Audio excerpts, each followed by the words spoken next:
What's up, Soul Family? In this video, I'll be talking about the topic of corruption and discussing what corruption means to me. Corruption. I'm going to start with the broadest sense of the term because I was coming up with what should the subject matter be for this video, and just the first thing that came to mind was just corruption. So I'm just thinking, corruption is kind of when you take a good thing, you take a pure thing and you pervert it, or you turn it on its head. First thing when I think of corruption is, you have the five-pointed star. When you have the five-pointed star, but you turn it upside down and make it satanic. The only reason it's like that is because the top, and this is the tetragrammaton here, the top represents spirit. And you got like spirit, fire, water, earth, air. You have spirit at the top. The reason that this is a corrupt symbol is that, you have, instead of the one-pointed star representing unity facing upwards, you have the duality facing upwards, the opposite polarity facing upwards. This kind of ideology is used by American politicians and government, whereas you basically just get two sides and pit them against each other, basically. Republican, Democrat.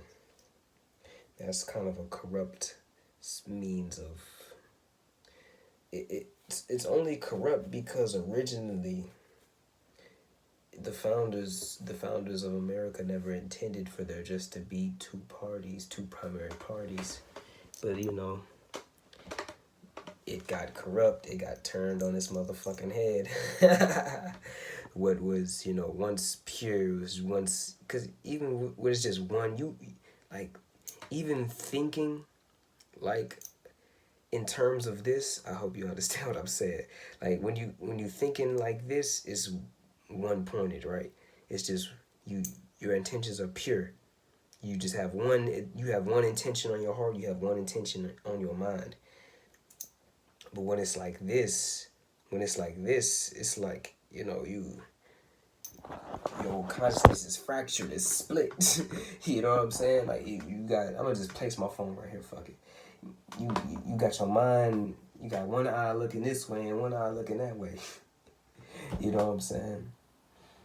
One of the most powerful quotes I heard this month is from the book The Sophia Code, and it's basically was a breakdown on, well, basically the quote is, "A house divided against itself will not stand." And in the book they were expounding on that, but that really has sat that I really had to let that sink in.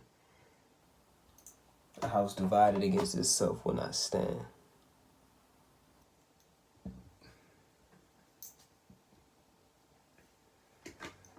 So, if you look at corruption from that perspective, corruption is having ulterior motives. Corruption is trying to get ahead of someone, or trying to get ahead in the situation by any means necessary, even if you have to put up a front. Corruption. A corrupt politician commonly is just a politician that on the front, just promises you everything. He promises you the world. He promises he gonna fix the border problem. He promises he gonna fix the economy. But behind that, he ain't finna do none of that shit. And he finna do whatever he wants to do, or he or she or whatever. I was gonna call out a specific one, but I ain't gonna do that. I ain't gonna do that. Like, that's just one example, and I feel like that's a really good example of what corruption is. when I first thought of corruption, I almost thought of like corrosion, like how acid, like how in the movie Alien, when Alien the xenomorph like spit out some alien goop, it like melted through the entire ship. Like it went from level 1 to level 2, like it melted all the way through. And corruption is really like corrosiveness. So how I visualize it is like you take something that's pure, you take something that's good intention, good willed, good hearted, and like you like fizzle it down, and it just gets like degraded and rusted, and it's a shell of its former self.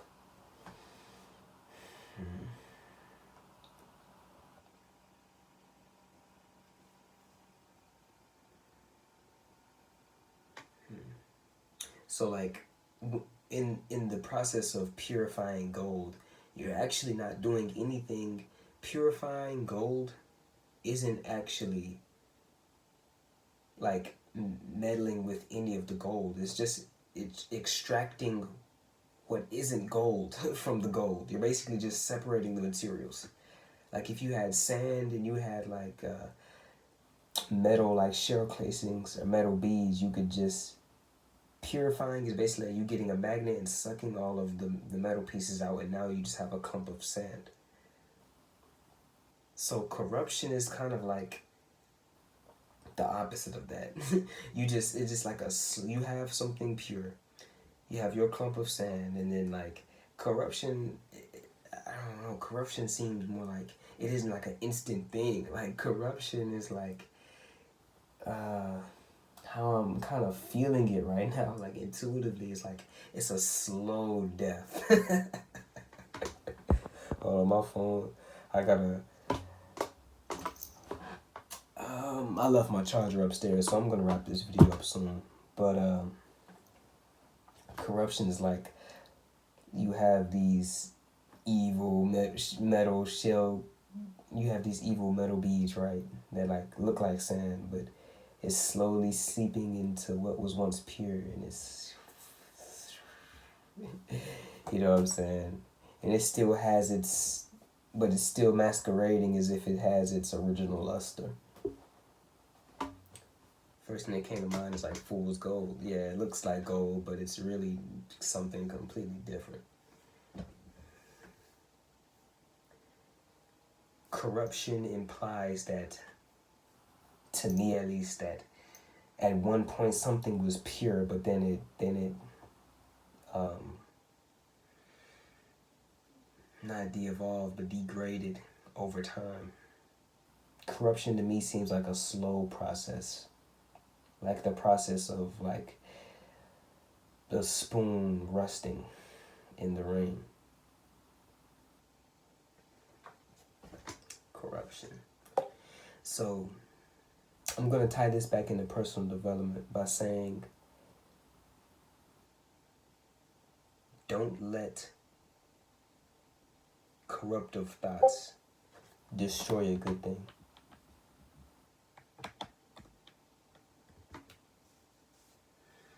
Don't let negativity destroy the life that has been divinely planned for you.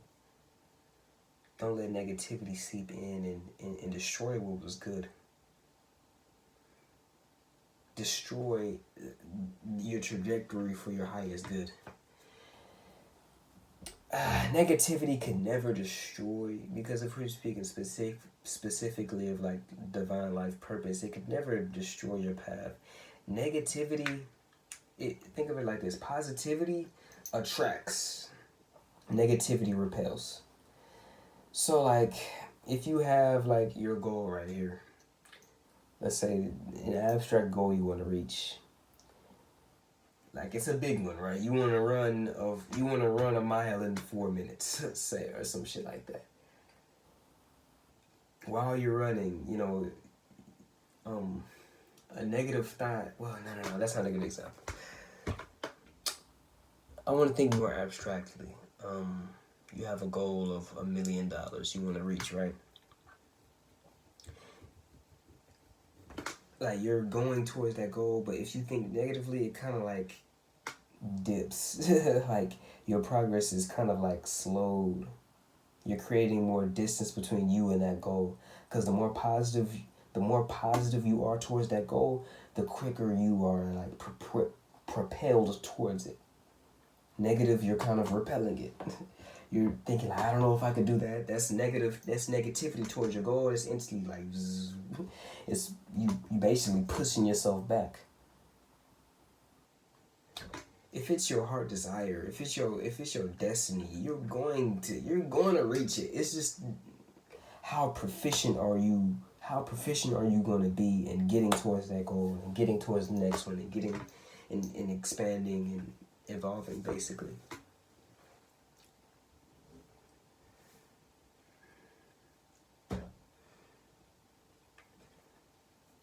So if you let negativity corrupt a good thing,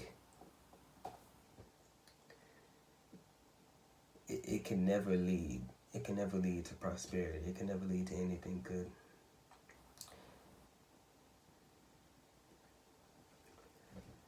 If we're speaking specifically of yourself, this is another reason why you should never judge yourself.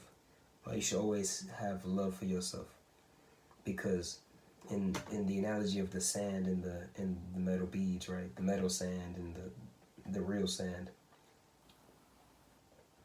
You're like the pure clump of sand, beautiful, pure, a perfect reflection of God, right? It's just that in this world, the way it's set up, it's just, I've been through this too, where it just, the metal sand just finds a way to seep in. But what's amazing is once you stand in your sovereignty, you say, not today. That's not what I want to be entertaining right now. You could get a metaphorical magnet and just pull out all of the metal sand, the corruptive sand. Yeah. So my phone about to die. So that's the video for today. Leave a like, comment, subscribe, and I'll catch you all later. Peace, soul family.